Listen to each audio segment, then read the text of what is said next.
உங்க லைஃபை ஒரு குட்டி கதையா ஒரு 5 நிமிஷத்துல ஷார்ட் ஃபிலிமா எடுக்கணும்டா. இல்ல சார், ஆரம்பிக்கும் போது நம்ம இவ்வளோ பெருசா ஆகும் அப்படின்னு சொல்லி நான் ஒரு எம்எல்ஏ ஆனா என்ன, நான் ஒரு எம்பி ஆனா என்ன அப்படின்னு ஒரு ஆசை வந்திருக்கேன் சார். உச்சத்தை அடைஞ்ச பிறகு நீங்க உங்க திசையை மாத்தி இப்போ கல்வி அப்படிங்கிற ஒரு இதுக்குள்ள எதுக்கு சார் வந்தீங்க? அதுக்கான காரணம் என்ன? நீங்க வேலைக்கு போகணும்னு சஜஸ்ட் பண்ணீங்களா இல்லாட்டி ஒரு கம்பெனி ஸ்டார்ட் பண்ண சஜஸ்ட் பண்ணீங்க? உங்க ஒய்ஃப்க்கு ஏதாவது பிடிச்ச டிஷ் அவங்களுக்கு பிடிச்சது சமைச்சு கொடுத்துருக்கீங்களா? எப்பயுமே நீங்க ஒயிட் அண்ட் ஒயிட்ல இருக்கிறதுக்கு ஒரு காரணம் என்ன சார்?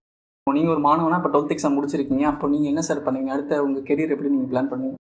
ஹாய் ஹலோ ஃப்ரெண்ட்ஸ், இது போறப்ப கேளு பாட்காஸ்ட். இங்க நாங்க கடுகுல இருந்து கடல் வரைக்கும், மண்ணுல இருந்து மலை வரைக்கும் எல்லாத்தையும் பத்தியும் பேச போறோம். என்னோட பேர் சுமேதா, இவங்க பாலாஜி. இன்னைக்கான எபிசோட்ல நம்மளுடைய ஸ்பெஷல் கெஸ்ட், அதாவது Kongunadu college of engineering and டெக்னாலஜியோட chairman doctor PSK R Periyasamy sir join பண்ணியிருக்காங்க. Welcome sir.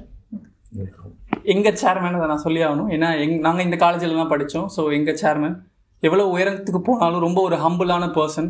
இந்த கதையை நான் கண்டிப்பாக சொல்லியே ஆகணும்.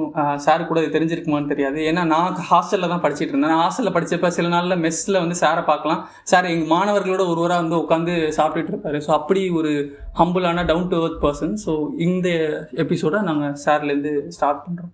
Sir first thank you sir. உங்களோட பிஸி ஸ்கெட்யூலில் எத்தனை பேர் வந்துட்டு போனாங்க ஆஃபீஸ்க்குள்ளே நாங்கள் பார்த்தோம். அத்தனை பேருக்கு மத்தியில் எங்களுக்கு ஒரு டைம் கொடுத்து இருந்ததுக்கு ரொம்ப தேங்க்ஸ். ஸோ எங்களோட கேள்வியை நான் அங்கேருந்தே ஸ்டார்ட் பண்ணுறேன். ஃபர்ஸ்ட் கொஸ்டின் என்னென்னா, இவ்வளோ டைட்டான ஷெட்யூல் எப்படி சார் நீங்கள் மேனேஜ் பண்ணுறீங்க? உங்கள் டைம் எப்படி சார் நீங்கள் மேனேஜ் பண்ணுறீங்க? அப்பப்போ வர்றீங்களா, அப்பப்போ பார்த்துட்டோம்னா முடிஞ்சு போச்சு. நாளைக்குன்னு தள்ளி போட்டால் தான் கூட்டிகிட்டே இருக்கும். ஏன்னா இப்போ எல்லாருக்குமே வந்துட்டு சொல்கிறாங்க, ஆஃபீஸ் ஒர்க்கில் டைம் ஸ்கெடியூல் பண்ண முடியல, என்னோட பர்சனல் லைஃப்பை பார்க்க முடியல, ஹெல்த் இஷ்யூஸ் இருக்குது, பட் அதுக்குன்னு தனியாக ஒரு வாக்கிங் போக முடியல அப்படின்னு சொல்லிட்டு வேறு காரணங்கள்லாம் சொல்லிட்டு இருக்கும் போது நீங்கள் எல்லாத்தையும் எப்படி பேலன்ஸ் பண்ணுறாங்க சார்? அது நம்ம எடுத்துக்கிறத பொறுத்து இருக்குது எவ்ரிதிங். நான் மார்னிங்லாம் வாக்கிங் போகிறேன், எல்லாமே பண்ணுறேன். ஓகே. 5:30க்கு எந்திரிச்சிடுவேன். Okay sir. அதுக்கப்புறம் நான் ரொட்டீன் ஒர்க்கு. ஓகே. 5:30க்கே எந்திரிச்சிருங்க சார். காலை என்னன்னாலும் 5 o'clock எந்திரிச்சிடும். 5 மணிக்கு 5:30 கிளம்பிக்க வேண்டியது. ஓகே. அதனால தான் சாருக்கு நேரம் இருக்குது. நம்மளாம் நிறைய நாள் தூங்கிட்டு எந்திரிக்கிறதுனால தான் நமக்கு நேரம் இல்லை போல. சார் எப்பயுமே எப்போது ஒரு நாள் ரொம்ப டயர்டாக இருந்தால் படுத்துருவேன், மற்றபடி எந்திரிச்சிருவேன். Okay sir. இப்போ ஹெல்த், மணி, ரிலேஷன்ஷிப் இந்த 3 விஷயத்துல எதுக்கு சார் நீங்க முக்கியத்துவம் கொடுப்பீங்க? அது எதனால சார்? ஹெல்த்துக்கு தான் முதல்ல முக்கியத்துவம் கொடுக்கணும். நம்ம இருந்தால் தான் எல்லாத்தையும் பார்க்க முடியும். மணி, ஃப்ரெண்ட்ஸு எல்லாத்தையும் அப்புறம் தான் பார்க்க முடியும். அதனால் ஹெல்த்துக்கு தான் இம்பார்ட்டன்ஸ் கொடுக்கும். சில பேர் வந்து அவங்க ஹெல்த் போனாலும் பரவாயில்ல, நான் ஃபேமிலிக்கு ப்ரொவைட் பண்ணணும்னு சொல்லிட்டு அது மாதிரி உழைக்கிறாங்களே சார். அப்போ வந்து சில நேரத்தில் நம்ம ஃபேமிலி முக்கியம் அப்படிங்கிற மாதிரி ஒரு ஹெல்த்தையும் பார்த்துக்கிட்டு அதை பார்த்துக்கலாமே. முடியாது, ஒன்றும் கிடையாது. So it is possible. Okay. இப்போ இருக்கிற 2K கிட்ஸ்லாம் பார்த்தீங்கன்னா ஜென்ரலாக குக்கிங்கில் கொஞ்சம் இன்ட்ரெஸ்ட் அதிகமாக காமிக்கிறாங்க சார். இப்போ அவங்களோட ஒய்ஃப்க்கு பிடிச்சது சமைச்சு கொடுக்கறதா இருக்கட்டும், அந்த மாதிரி விஷயங்கள்லாம் இப்போ அதிகமாக பண்ணிட்டு இருக்காங்க. நீங்கள் உங்கள் ஒய்ஃப்க்கு ஏதாவது பிடிச்ச டிஷ் அவங்களுக்கு பிடிச்சது சமைச்சு கொடுத்துருக்கீங்களா? அதுக்கு ஏதாவது கமெண்ட்ஸ் வந்திருக்குங்களா? யாருக்கு பிடிச்சது? உங்கள் ஒய்ஃப்க்கு பிடிச்சது. நான் சமைச்சதே இல்லை, சமைக்கவே தெரியாது. ஓகே. Okay sir. உங்களை பற்றி தெரிஞ்சுக்கிறதுக்கும், நார்மலாக சேர்மனாக உங்களை எல்லாரும் நாங்கள் பார்த்துருப்போம். ஸோ பர்சனலாக உங்கள் லைஃப்பில் வந்து எப்படி இப்போ ஒரு நார்மலான மனுஷனாக உங்களுக்கு காட்டி நீங்கள் என்னென்ன பண்ணுவீங்க அப்படிங்கிறதுக்காக தான் அந்த கேள்விகளெல்லாம் நாங்கள் கேட்டுக்கிட்டு இருக்கோம். சார் இப்போ வந்து உங்கள் லைஃப்பை ஒரு குட்டி கதையாக ஒரு 5 நிமிஷத்தில் ஷார்ட் ஃபிலிமாக எடுக்கணும்டா அப்படின்னா ஒரு குட்டி கதையாக சொன்னீங்கன்னா எப்படி சார் சொல்லுங்க லைஃப்பை? நான் ஒரு சாதாரண விவசாய குடும்பத்தில் பிறந்தவன். ரொம்ப பெரிய லெவலில் படிக்க முடியாத ஒரு சூழ்நிலையில் தான் டிப்ளமோடு படிப்பை நிறுத்திக்கிட்டேன். எங்கள் கவர்மெண்ட் ஸ்கூலில் தான் எங்கள் ஊரில் படித்தேன், காலப்பட்டியில். ஸோ அதுக்கப்புறம் நான் வந்து டிப்ளமோ படித்தேன் தியாகராஜா பாலிடெக்னிக்கில். அதுக்கு மேலே படிக்க வசதி வாய்ப்புகள் இல்லாத காரணத்தினால நான் படிப்பு அதோடு படிச்சுட்டு வேலைக்கு போனேன். வேலைக்கு போனால் அன்றைக்கி வந்து நான் படிக்கிற காலத்தில் ஃபஸ்ட்டு யாருக்கெல்லாம் இம்மீடியட்டாக வேலையில் ஜாயின் பண்ணணுமோ அவங்கெல்லாம் சிவில் எடுங்கன்னு சொன்னாங்க. எங்கள் பிரின்ஸிபல் சொன்னார், சரின்ட்டு எடுத்தேன். ஆனால் நான் முடிக்கும்போது அந்த சிவிலுக்கு வேலையே இல்லாமல் போயிடுச்சு. ஸோ அந்த சூழ்நிலையில் எங்கெல்லாம் பில்டிங் இருக்குது, எங்கெல்லாம் சிவில் ஒர்க் இருக்குது, அங்கெல்லாம் போய் பார்த்து பிடிச்சி சேலரி இல்லாமல் போய் சேர்ந்தேன். அங்கே நடந்துட்டு இருக்கக்கூடிய எல்லா ஆக்டிவிட்டீஸும் பார்க்கும்போது இவங்க ஒரு நாளைக்கு இவ்வளோ செலவு பண்ணுறாங்க, இவங்க எவ்வளோ சம்பாதனை இருந்தால் எவ்வளோ செலவு பண்ண முடியும் அப்படிங்கிறத நான் கணக்கு போட ஆரம்பித்தேன். அதுக்கப்புறம் நாம் ஏன் இந்த தொழில் செய்யக்கூடாதுங்கிற நோக்கத்தில் என்னுடைய ஃப்ரெண்ட்ஸுங்களை சேர்த்துக்கிட்டு ஈச் 5,000 rupees இன்வெஸ்ட்மெண்ட் பண்ணி தொழில் ஆரம்பிச்சோம். எத்தனை பேர் சேர்ந்து ஆரம்பிச்சிங்க? நாங்கள் ஒரு 4 பேர் சேர்ந்து ஆரம்பிச்சிங்க. Okay sir. ஸோ அப்படியே கொஞ்சம் கொஞ்சமாக டெவலப் ஆகி என்னுடைய 23வது வயசில் நான் மேரேஜ் பண்ணிட்டேன். ஸோ அதுக்கப்புறம் எல்லாமே நல்லபடியாக போச்சு. தொழில் கொஞ்சம் கொஞ்சமாக முன்னோண்டு அப்புறம் என்னுடைய பிரதர்லாஸ் இவங்கெல்லாம் கொஞ்சம் கூட எனக்கு ஹெல்ப் பண்ணாங்க. ஸோ எல்லோரும் சேர்ந்து தொழில் பண்ணோம். தமிழ்நாட்டில் சொல்லக்கூடிய கட்டிடங்கள்லாம் விரல் விட்டு சொல்லக்கூடிய கட்டிடங்கள் எல்லாம் நாங்கள் வந்து பிஎஸ்கேங்கிற பேரில் இன்றைக்கும் நல்ல முறையில் நிலச்சி நிற்கக்கூடிய கட்டிடங்களாக கட்டியிருக்கோம். அதனால் அதுக்கப்புறம் தான் பிஎஸ்கே கன்ஸ்ட்ரக்ஷன்ங்கிறது ஒரு பிராண்டாக செட் பண்ணது ஒரு சாரோட ஒரு அச்சீவ்மெண்ட். எங்கள் இனிஷியல் சேர்த்து பண்ணாங்க, அவ்வளோதான். எனக்கு யோசிச்சிருக்கீங்களா சார் ஆரம்பிக்கும் போது நம்ம இவ்வளோ பெருசாக ஆகும் அப்படின்னு சொல்லி? அப்படிலாம் நினச்சதெல்லாம் கிடையாது. ஓகே, முயற்சி பண்ணுவோம், போயிட்டே இருக்கும். முடிவு என்ன ஆகுதுங்கிறது நமக்கு இல்லை. Okay, correct. சரி, ஓகே சார். நீங்கள் சொல்கிறத பார்த்தா உங்கள் சுச்சுவேஷன் படி நீங்கள் பிஸ்னஸ் ஆரம்பிக்கணும்னு ஆசைப்பட்டதை விட அதுக்கு நீங்கள் தள்ளப்பட்டீங்க அப்படிங்கிற முறையில் கூட சொல்லலாம். ஸோ இப்போ நீங்கள் யார் ஒருத்தங்க இருக்காங்கன்னா உங்களுக்கு என்ன சார் சஜஸ்ட் பண்ணுவீங்க? வேலைக்கு போகணும்னு சஜஸ்ட் பண்ணீங்களா, இல்லாட்டி ஒரு கம்பெனி ஸ்டார்ட் பண்ண சஜஸ்ட் பண்ணுவீங்க? என்னையை பொறுத்தளவில் உங்கள் திறமை உள்ள அத்தனை பேருமே வேலைக்கு போய் தொழிலை கற்றுக்கிட்டு அதுக்கப்புறம் கம்பெனி ஆரம்பிக்கணும். நீங்கள் தொழில் கற்றுக்காமல் நீங்கள் அதனுடைய நுணுக்கங்கள் தெரியாமல் ஒரு தொழில் ஆரம்பித்தோம்னா நிச்சயமாக நம்ம போகிற இன்வெஸ்ட்மெண்ட்டு போயிடும். இன்றைக்கி இருக்கிற காலகட்டத்தில் கண்டிப்பாக காம்படிட்டிவ் வேர்ல்டில் எல்லோரும் என்ன பண்ணுறாங்கன்னு நம்ம பார்க்கணும். நம்ம வந்து பிராண்டடாக கொண்டு வந்து பண்ணுறோம் அப்படின்னாலும் அதுவும் பண்ண முடியுது. அது மாதிரி பண்ணுறவங்க பண்ணிக்கிட்டு தான் இருக்காங்க. அந்த நிலைமைக்கு நம்மளே வளர்த்திக்கணும். நம்ம கையில் தான் இருக்க வளர்த்திக்கணும். நீங்கள் சொல்கிற மாதிரி, ஏன்னா இப்போது எல்லாருமே வந்துட்டு ஸ்டார்ட் பண்ணலான்னு டைரெக்டாக அது எந்த இண்டஸ்ட்ரியாக வேணால் இருக்கட்டும், அதுக்கான நாலேஜ் இல்லாமல் போய் ஒரு மணியை இன்வெஸ்ட் பண்ணிடுறாங்க. அது ஃபெயிலியர் ஆனிச்சு அப்படின்னா அவ்வளோதான், அவங்க லைஃப் முடிஞ்சிச்சுங்க மாதிரி போயிடுறாங்க. மறுபடியும் அவங்க ஒர்க்குக்கு போக ஆரம்பிச்சிடுறாங்க. அதான், அது ஏற்றத்தாழ்வுகள் இருக்கத்தான் செய்யும். தொழில் எப்படி, விவசாயத்தில் எப்படி ஒரு வருஷம் மழை பெஞ்சியும் வீணாக போகுது, ஒரு வருஷத்துக்கு காஞ்சி வீணாக போகுது, ஒரு வருஷம் புயல் வந்து வீணாக போகுது. இதெல்லாம் அது மாதிரி பிஸ்னஸ், எந்த பிஸ்னஸ் பண்ணிங்கனாலும் ஏற்றத்தாழ்வுகள் இருக்கத்தான் செய்யும். அதையெல்லாம் சமாளித்து தான் ஆகணும். எப்பவுமே ஒரு லோன் வாங்கி பண்ணுறோம் அப்படின்னா 100% லோன் வாங்கக்கூடாது. ஒரு 50% நம்ம இன்வெஸ்ட்மெண்ட் போகிற அளவில் இருந்தால் பிரச்சனை கிடையாது.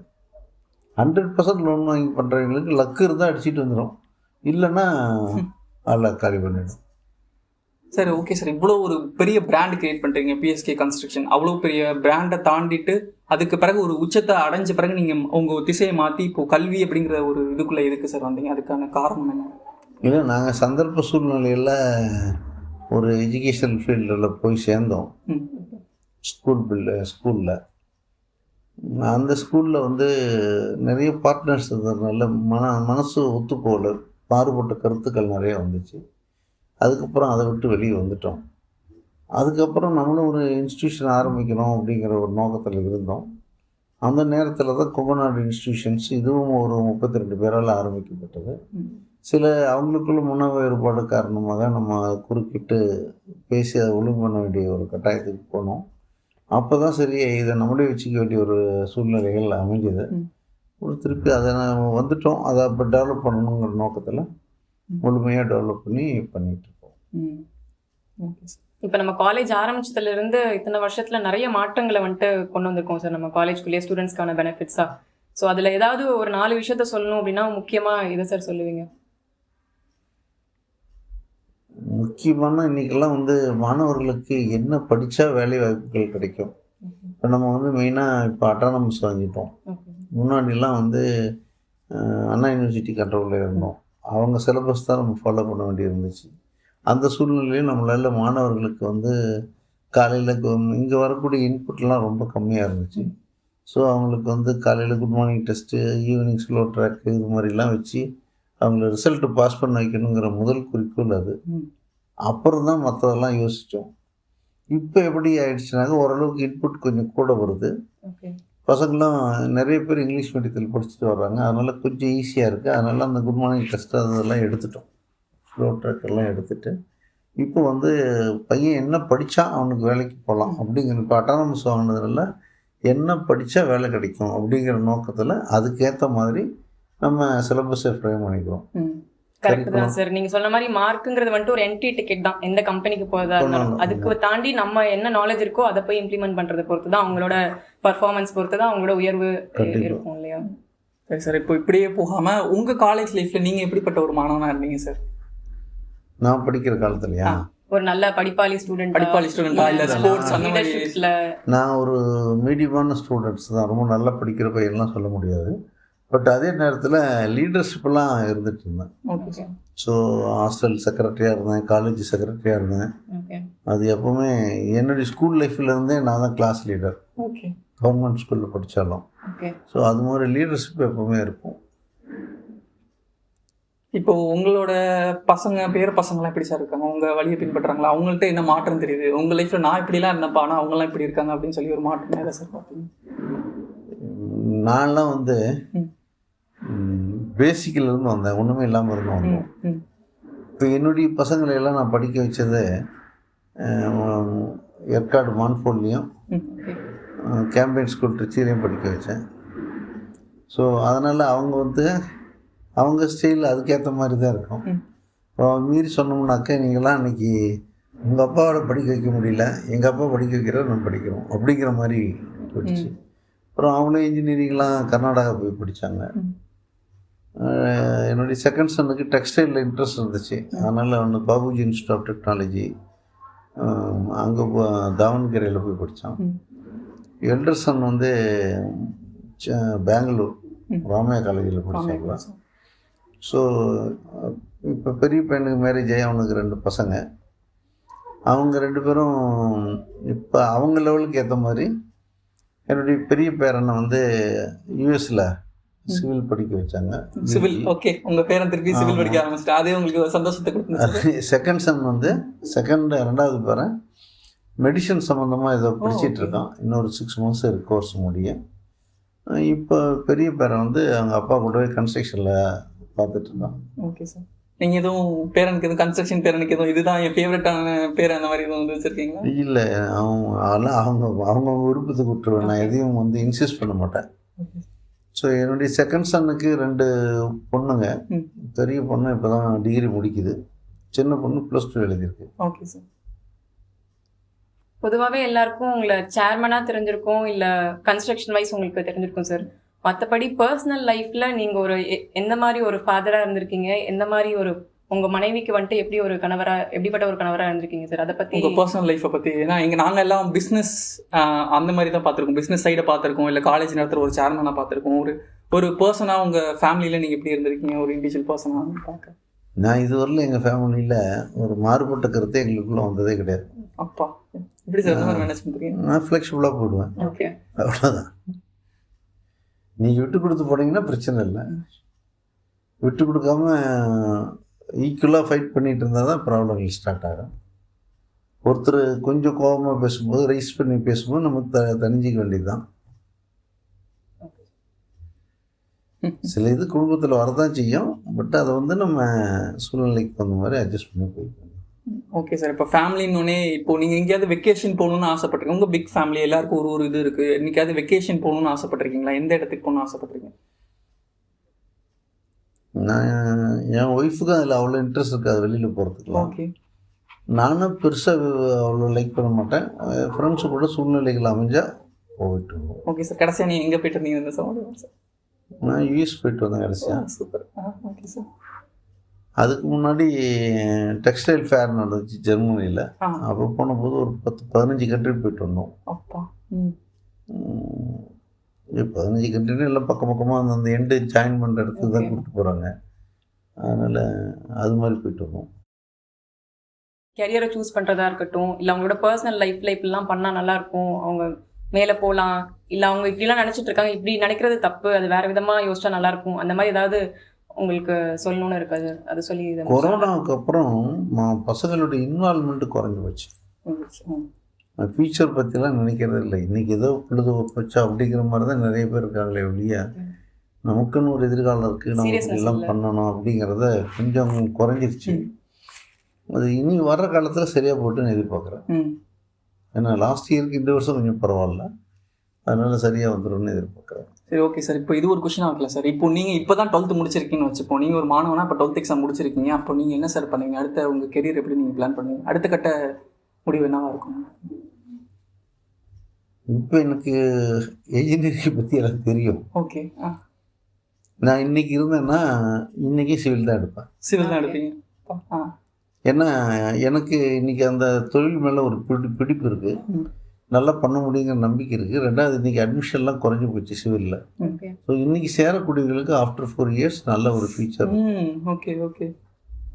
இல்லை நான் கூட நீங்கள் புதுசாக நம்ம காலேஜில் வந்து ஏஐ இருக்குது, பயோமெடிக்கல் இருக்குது, அந்த மாதிரி ஏதாவது ஃபேன்சியாக சொல்லுவீங்க அப்படின்னு பார்த்தா நீங்கள் திருப்பி பரவாயில்ல.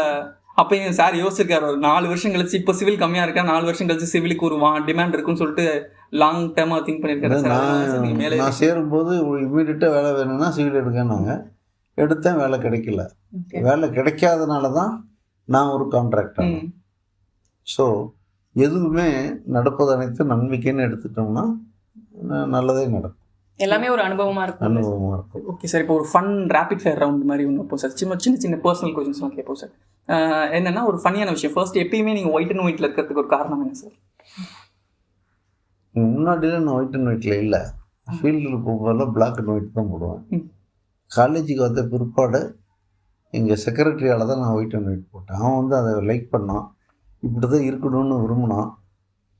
அதனால் அவன் ட்ரெஸ் எடுத்துகிட்டு வந்து அவனே தைச்சி கொண்டு வந்து இதை போடணுன்னா சரின்ட்டு அது போட ஆரம்பித்தேன். இப்போ எனக்கு அது பிடிச்சி போச்சு, அதிலேயே போட்டுட்ருக்கேன். Okay sir. ஓகே சார், நீங்கள் காலை மாலை இரவு 3 வேளையும் அதிகமாக சாப்பிடக்கூடிய ஒரு உணவு என்ன சார்?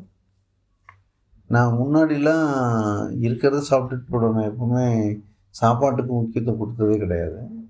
ஆனால் இப்போ வந்து எனக்கு சுகர் ப்ராப்ளம் இருக்குது, அதனால் டாக்டர் என்ன ப்ரிஸ்கிரைப் பண்ணியிருக்காங்களோ அதான் சாப்பிட்டுட்டு.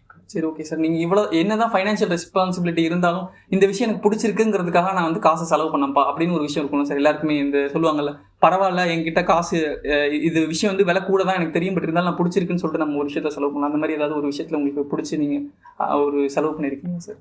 இப்போது சில பேருக்குலாம் வாட்ச் பிடிக்கும், சரி சொல்லி வாட்ச் நிறைய ஒரு காஸ்ட்லியாக வாங்குவாங்க, அந்த மாதிரி உங்களுக்கு எதுவும் ஒரு இது இருக்கா சார்? எனக்கு அப்படிலாம் ஒன்றும் இல்லை. இல்லையா சார்? நீங்கள் கார்லாம் வச்சுருக்கதை பார்த்து சரி உங்கள் மேலே காரில் உங்களுக்கு ஒரு கிரேஸ் இருக்குமோ அப்படிங்கிறது? இல்லை, அது தேவைக்காக தான் இருக்குது. இப்போ பென்ஸ் 10 வருஷம் ஆகிப்போச்சு, நிறைய செலவு வைக்குது. போனோம்னா 5 லட்ச ரூபா ஆகுது ஒரு தடவை சர்வீஸுக்கு போனால். ஓகே, அதனால் அது அதிகமாக ஓட்ட முடியாது. அவன் கமெண்டிக்காரனே சொல்லிட்டான், இது கூட எடுத்த வண்டியெல்லாம் இன்னும் இதில் 1/10 கூட ஓட்டல சார் எல்லோரும், நீங்கள் இவ்வளோ ஓட்டிட்டீங்க, செலவு வைக்க தான் செய்யணும். அதனால தான் இப்போ திரும்ப ஃபார்ச்சுனர் ஒன்று வாங்கினோம். அதை வந்து ஏதாவது கெஸ்ட் வந்தால் மட்டும் கூப்பிட்டு வர்றதுக்கு நம்ம யூஸ் பண்ணிக்கலாம். ஏன்னா அதனுடைய சேல்ஸ் வேல்யூ ரொம்ப குறைவாக கேட்குறாங்க, 6 lakhs 7 lakhs தான் கேட்குறாங்க. அந்த அவ்வளோ கம்மியாக கொடுக்காட்டின்னா அதனால் அது இது மாதிரி பயன்படுத்திக்குவோம், கெஸ்ட்டு கூப்பிட்டு வர்றதுக்காக யூஸ் பண்ணிக்கலாம்னு சொல்லிட்டு அதை நிறுத்திட்டு ஃபார்ச்சுனரில் ட்ராவல் பண்ணிகிட்ருக்கேன். இது வந்து ரெக்கரிங் எக்ஸ்பெண்டிச்சர் குறைவு. ஓகே சார், இப்போ ஸ்டூடெண்ட்ஸ் வந்து இப்போ முன்னே இருக்க படிப்பை தாண்டி நிறையா எக்ஸ்ட்ரா கல்ச்சுரல் ஆக்டிவிட்டிஸ்லாம் இப்போ பிளான் பண்ணுறாங்க சார். அதெல்லாம் நீங்கள் எப்படி சார் பார்க்குறீங்க? அதெல்லாம் வந்து அவங்களுக்கு ஹெல்ப் ஆகுங்கிற மாதிரி பார்க்குறீங்களா, இல்லாட்டி? கண்டிப்பாக ஆகும். கண்டிப்பாக அதில் ஒன்றும் மாற்றுக்கிறதே கிடையாது. இப்போ வந்து நம்ம ஆனுவல் டே நடத்துகிறோம், கல்ச்சுரல்ஸ் நடத்தியிருக்கோம், இதுலெல்லாம் பார்ட்டிசிபேட் பண்ணக்கூடிய பொண்ணுங்களோ பசங்களோ போல்டாக ஆன்சர் பண்ணுவாங்க எங்கே கேட்டாலும். ஏன்னா அவங்களுக்கு சிலர் வந்து ஸ்டேஜுக்கு வந்தோன்னா அந்த ஃபியர் வந்துடும், அடுத்தவங்களை பார்த்தாலே கூட்டத்தை பார்த்தாலே அவங்களால பேச முடியாது. இப்படிலாம் இருக்கக்கூடிய இதெல்லாம் நல்ல எக்ஸ்பீரியன்ஸ் ஆகிடும். இது ஒரு அவங்களுக்கு அனுபவம். அதனால் நான் அதையெல்லாம் என்கரேஜ் பண்ணுறேன். இந்த மாதிரி ஈவெண்ட்ஸ் வைக்கும்போது அவங்களும் முன்னாடி வந்து எடுத்து பண்ணுவாங்க, அவங்களுக்கு ஒரு லீடர்ஷிப் ஸ்கில்ஸ். அது இப்போல்லாம் நான் என்ன சொல்லிட்டு இருக்கேன்னா, எந்த இதுவுமே டிபார்ட்மெண்ட்டில் ஸ்டாஃபுங்க பண்ணாதீங்க, ஸ்டூடெண்ட்ஸ் பண்ணுவாங்க. ப்ரொப்போசல் மட்டும் சொல்லுங்கள்.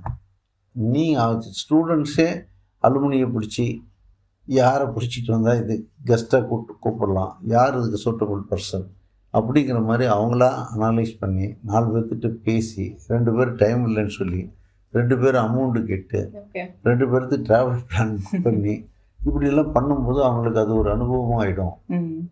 ஸோ ஒரு நாளைக்கு ஒரு மேனேஜ்மெண்ட் கெப்பாசிட்டி வளர்த்தி விட்ட மாதிரி இருக்கும். கண்டிப்பாக அப்படிங்கிற மாதிரி இப்போ நான் எல்லா இதுவும் என்னை ஃபங்க்ஷனுக்கு கூப்பிட்டாங்கன்னா நான் அவங்களுக்கு சொல்லக்கூடிய ஃபஸ்ட்டு கண்டிஷன், நீ யார் அரேஞ்ச்மெண்ட் பண்ணது, ஸ்டூடெண்ட்ஸ் அரேஞ்ச் பண்ணால் நான் வருவேன், ஸ்டாஃப் அரேஞ்ச் பண்ணால் நான் வரல, அப்படிங்கிற மாதிரி ஸ்டூடெண்ட்ஸுக்கு முக்கியத்துவம் கொடுத்து பண்ணுங்க அப்படின்னு சொல்லிகிட்டு இருக்கேன். அடுத்த லெவலுக்கு ஸ்டூடெண்ட்ஸை கொண்டு போகிறதுக்கு என்ன பண்ணுறது அப்படிங்கிறதான் டெய்லி நான் யோசிச்சுட்டு இருக்கக்கூடிய ஒரு முக்கியமான பாயிண்ட்டு. ஓகே சார், நீங்கள் டெய்லி யோசிச்சுட்டு இருக்கீங்கன்னு சொல்ல அடுத்த கொஸ்டின் எனக்கு ஆட்டோமேட்டிக்காக வருது. அது என்னன்னா, சரி இது வரைக்கும் வந்துட்டீங்க, அடுத்த கட்ட உங்கள் லைஃப்பில் வந்து என்ன சார் ஆம்பிஷன் வச்சுருக்கீங்க, என்ன பண்ணலான்னு ஒரு ஐடியா வச்சுருக்கேன்? இல்லை, எனக்கு என்னென்னா, இப்போ நீங்களாம் அங்கே படிச்சுட்டு போயிட்டு இப்போ வந்திருக்கீங்கன்னா உங்களெல்லாம் பார்த்தா ரொம்ப சந்தோஷமாக இருக்குது. நல்ல பொசிஷன் இல்லாத ஒரு சிலர்கிட்ட கேட்டோம்னா என்னப்பா சேலரி வாங்கிட்டு இருக்கேன்னா எல்லோரும் 75 வாங்குறேன், 90 வாங்குறேன். ஸோ இது மாதிரி ஒவ்வொருத்தரையும் உருவாக்கி விடணும் அப்படின்னு சொல்லி நினைப்பேன். சில பேரண்ட்ஸ் எல்லாம் வந்து பண்ணும்போது போவோம், அவங்க ஃபீஸ் கட்டும்போது என்னால் இல்லை முடியலன்னு சொல்லும்போது ஒரு சிலர் சொல்லுவாங்க, நான் மாட்டை விற்று கொண்டு வந்தேன், ஆட்டோ விற்று கொண்டு வந்தேன், ஒரு காணி நிலம் இருந்துச்சு அதையும் விற்று கொண்டு வந்து கட்டியிருக்கேன், எனக்கு ஒரு பிள்ளை பையன், இவன் தான் பெரியவன், இவன் வந்து தான் என் பொண்ணுக்கு படிக்க வைக்கணும், கல்யாணம் பண்ணணும் அப்படின்லாம் சொல்லும்போது நான் நினைக்கிறது என்னென்னா, நம்ம வந்து இவ்வளோ நம்பிக்கையோடு இருக்காங்க, இந்த பசங்களை எப்படி உருவாக்குறது அப்படிங்கிற எண்ணம் தான் எனக்கு, இந்த நம்பிக்கை காப்பாற்றுற அளவுக்கு நம்ம பசங்களை தயார் பண்ணி விடணுங்கிற எண்ணம் தான் எனக்கு அதிகமாக இருக்கும். ஸோ அப்போலேருந்து அடுத்த உங்கள் ஃப்யூச்சரும் கிட்டத்தட்ட நீங்கள் இப்போ பண்ணுறது தான், ஸ்டூடெண்ட்ஸ் லைஃப்பை எப்படி பெட்டர் பண்ணுறது அப்படிங்கிறது தான் நோக்கி போயிட்டு. ஆமாம், இப்போ எனக்கு ஏஜ் 72 ஆகிடுச்சு. இது 15 இயர்ஸ் பாஸ்ட் 15 இயர்ஸ் நான் இதுலேயே இருந்துட்டேன். ஸோ இனிமேல் இப்போ நான் ஒன்றும் பண்ண போகிறதில்ல. ஸோ என்னோடய லைஃப்பில் என்னால் என்ன முடியுமோ அதை இந்த ஸ்டூடெண்ட்ஸ் கம்யூனிட்டிக்கு நம்மளால் முடிஞ்சது செஞ்சுட்டு. எப்போயாவது இன்னும் 2 காலேஜ் கட்டணும்னு ஆசைப்படுறீங்களா சார்? அப்படிலாம் நான் பண்ணலை, இருக்கிறத ஸ்ட்ராங்காக நல்லா பண்ணணும். சரி, ஓகே சார். இன்னொரு பர்சனல் கொஸ்டின் சார். நீங்கள் வந்து கல்வியிலையும் நிறையா வந்துட்டீங்க, பிஸ்னஸ்லையும் நிறையா வந்துட்டீங்க. என்னைக்காவது உங்களுக்கு வந்து நான் ஒரு எம்எல்ஏ ஆனால் என்ன, நான் ஒரு எம்பி ஆனால் என்ன அப்படின்னு ஒரு ஆசை வந்திருக்கா சார்? அது மாதிரி எண்ணமே எனக்கு வந்ததில்லை. அரசியலுக்கு போக வேணாம் அப்படின்னு, அரசியலே வேண்டான்ற முடிவில் இருக்கிறேன். சரி, ஓகே சார். ஸோ இப்போ இந்த காலத்து இளைஞர்கள் வந்து எல்லாத்துலேயும் ஸ்ட்ரகிள் ஆகிறாங்களா சார்? அவங்க சக்ஸஸ் தான் எல்லாருக்கும் கோலாக இருக்குது, பட் எதில் வந்து அவங்க ரொம்ப ஸ்ட்ரகிள் ஆகிறாங்க, எந்த இடத்துல மிஸ்டேக் அவங்க மேக் பண்ணுறாங்கன்னு நினைக்கிறீங்க சார்? ஒரு சிலர் ரொம்ப பேராசை பண்ணுறது, தன்னால் என்ன முடியும், தன்னுடைய சூழ்நிலை என்னங்கிறத யோசித்து அதுக்கேற்ற மாதிரி ஸ்டெப் வச்சு ஸ்டெப் பை ஸ்டெப்பாக மேலே போனோம்னா கண்டிப்பாக எல்லாத்துலேயும் போக முடியும். திடீர்னு மேலே போகணுன்னு நினைக்கிறீங்களால தான் அது ஃபெயிலியர் ஆகிடும். அதுதான் அவங்களுடைய சரியான திங்கிங் இல்லாத தான். ஷார்ட் பீரியட் ஆஃப் டைம்ல நல்லா வளர்ந்துடணும் அப்படின்னு சொல்லி நினைக்கிறது தப்பு இல்லை. அதுக்கேற்ற நடவடிக்கைகள் ஸ்டெப் பை ஸ்டெப்பாக போகணும். சார், இப்போ ஹாஸ்டல் டேலாம் நம்ம நடத்துகிறோம். என்றைக்காவது ஒன்று நானும் அப்படி போய் டான்ஸ் ஆடணும் அப்படின்னு ஆசைப்பட்டிருக்கீங்க சார்? நான் இப்போ ஸ்டூடெண்ட்ஸ் எல்லாம் உங்களுக்கு என்ஜாய் பண்ணும்போது உங்களுக்கு ஒரு ஆசை இருக்குல்ல, ஆஹா நானும் போய் எப்படி ஆடினா என்ன அப்படின்னு? இல்லை, அவங்களெல்லாம் பார்த்து சந்தோஷப்பட்டுருக்கீங்க. டேரெக்டாக போய் ஆட வேணாம் அப்படின்னு. இன்னைக்கு கூட ஹாஸ்டல் டே நடக்குது. Okay okay sir. இறுதி கட்டமாக வந்து நீங்கள் என்ன ஒரு அட்வைஸ் கொடுக்கலாம், ஒரு 3 அட்வைஸ் கொடுக்கலாம் அப்படின்னா நீங்கள் என்ன சார் அட்வைஸ் கொடுப்பீங்க? ஒரு ஃபாதராக ஒரு அட்வைஸ் கொடுக்கணும், இன்னொன்று வந்து ஒரு குடும்ப தலைவராக ஒரு அட்வைஸ் கொடுக்கணும், இன்னொன்று என்னென்னா ஒரு சேர்மேனாக ஒரு அட்வைஸ் கொடுக்கணும். அப்படின்னா நீங்கள் ஒரு 3 அட்வைஸ் என்னென்ன சார் சொல்லுங்கள்? இதில் என்னென்னா, ஒரு சில பேரண்ட்ஸ் என்ன எதிர்பார்க்குறாங்கன்னா, அவங்க நினைக்கிற மாதிரி அவங்க குடும்பம் பூரா நடக்கணும் அப்படின்னு நினைக்கிறாங்க. அதில் தான் சில கான்ட்ராவர்சிலாம் வந்துடுது. அதுக்கு பதிலாக அவங்கவுங்க விருப்பத்தை பூர்த்தி பண்ணுறதுல நம்ம ஒத்துழைச்சோம்னா, அது நல்லதாக இருந்தால் எடுத்துக்கிட்டு நம்ம ஒத்துழைப்பு கொடுத்தோம்னா கண்டிப்பாக ப்ராப்ளம் இருக்காது. ஃபேமிலியில் நல்லா போகும். பையனாக இருந்தாலும் சரி, ஒய்ஃபாக இருந்தாலும் சரி, பொண்ணாக இருந்தாலும் சரி, ஃபேமிலி லைஃப்னால் அதுதான். எல்லோரும் equal share, give and take பாலிசியில் போகணும். ரெண்டாவது, எஸ்சி சேர்மேனை நான் என்ன ஃபீல் பண்ணுறேன்னா, ஸ்டூடெண்ட்ஸுங்கெல்லாம் சிலர் வந்து ரொம்ப ஏதோ ஒரு காலேஜ் எடுத்துடுறாங்க, திருப்பி ஒரு 10 நாளைக்கு போயிட்டு வந்து எனக்கு அந்த காலேஜ் பிடிக்கலன்ட்டு வரான். 10 நாள் இருந்தால் கூட பரவாயில்ல, போனன்னைக்கே எனக்கு இந்த காலேஜ் பிடிக்கலன்ட்டு வரான். சிலர் என்னன்னாக்கா, நான் அந்த காலேஜ் போனால் அங்கே போனால் 10 லட்சம் டொனேஷன் கேட்குறாங்கங்கிறான். ஸோ இவ்வளவு விவரங்கள் தெரிஞ்ச ஒரு காலத்தில் நம்ம இந்த காலேஜ் எடுக்கலாம், அது நிறைய டைம் தர்றாங்க. நான் யோசிச்சு நம்ம சூஸ் பண்ணி எடுக்கிறதுக்கு அந்த காலேஜ் ஒரு தடவை விசிட் பண்ணிட்டு வரலாங்கிறது கூட வர மாட்டேங்குது. அதனால் எல்லாத்துக்கும் நான் சொல்கிறது, இப்போ படிக்க வைக்கிற பெற்றோர்களையும் சரி, மாணவர்களும் சரி, நீங்கள் எந்த காலேஜ் வேணாலும் சூஸ் பண்ணுங்கள், எந்த பாடத்திட்டத்தை வேணாலும் சூஸ் பண்ணுங்கள். அது whether it is engineering or polytechnic or agriculture engineering or medicine, எதுவாக இருந்தாலும் அதில் படித்து அனுபவப்பட்டவர்கள், முன்னாள் மாணவர்கள், இந்நாள் மாணவர்கள், அங்கே இருக்கக்கூடிய ஆசிரியர்கள் எல்லாத்தையும் கலந்துட்டு அந்த இடத்த பார்த்துட்டு, ஹாஸ்டல் சாப்பிட்டு பார்த்துட்டு எல்லாம் பிடிச்சிருந்தா அதுக்கப்புறம் தான் அதை செலக்ட் பண்ணால் பெட்டராக இருக்கும். சும்மா அள்ளி தெளிச்ச கொள்ள மாதிரி ஒரு ஏதோ ஒன்று பண்ணிட்டு திருப்பி வந்து இப்படியும் இல்லாமல் அப்படியும் ரொம்ப கடைசியாக வந்து ஏதாவது எப்படியாவது சீட்டு கொடுத்தே ஆகணும்னு நம்மகிட்ட இருந்தால் தானே தர முடியும். அது மாதிரி காலகட்டங்கள்லாம் சிலர் நடந்துக்கிறாங்க. அவங்களுக்கெல்லாம் என்னுடைய ஒரே அட்வைஸு, நீங்கள் விசிட் பண்ணுங்கள், ஸ்டடி பண்ணுங்கள், அதுக்கப்புறம் டிசைட் பண்ணுங்கள். விசிட், ஸ்டடி, டிசைட் ஒரு மந்திரவாக நீங்கள் வச்சுங்க, அதை நீங்கள் பண்ணுங்கள். Okay okay sir. ஸோ நம்மளோட எபிசோடோட எண்டுக்கு நம்ம வந்துட்டோம் சார். இது கடைசியாக நீங்கள் எதுவும் சம்மரைஸ் பண்ணி எதுவும் சொல்ல விரும்புகிறீங்களா? மேலை நாட்டு நாகரிகம்லாம் இங்கே வந்துட்டு இருக்கு. இருந்தாலும் கூட நமக்குன்னு ஒரு தமிழ்நாடு, நமக்குன்னு ஒரு பண்பாடு, கல்ச்சர் இதெல்லாம் இருக்குது. இது நம்ம மாணவர்கள் ஓரளவுக்கு இன்னும் காப்பாற்றிட்டு இருக்காங்க. இது கடைசி வரலும் இப்படி கன்வியூ பண்ணால் நல்லாயிருக்கு. ஏன்னா மேலை நாட்டுக்காரெல்லாம் நம்ம கல்ச்சரை பார்த்து இப்போ நமக்காக மாறிக்கிட்டு இருக்காங்க. நம்ம அவனை பார்த்து மாறுறோம். அந்த மாறுதல் இல்லாமல் நம்ம கல்ச்சர் நம்மளாவே இருந்தோம்னா நல்லாயிருக்கும். நம்ம ஐடென்டிட்டியை விட்டு கொடுக்கூடாது. நம்ம ஐடென்டிட்டியை நம்ம பத்திரப்படுத்தணும். Okay sir. Okay sir. Thank you for the time sir. Thank you.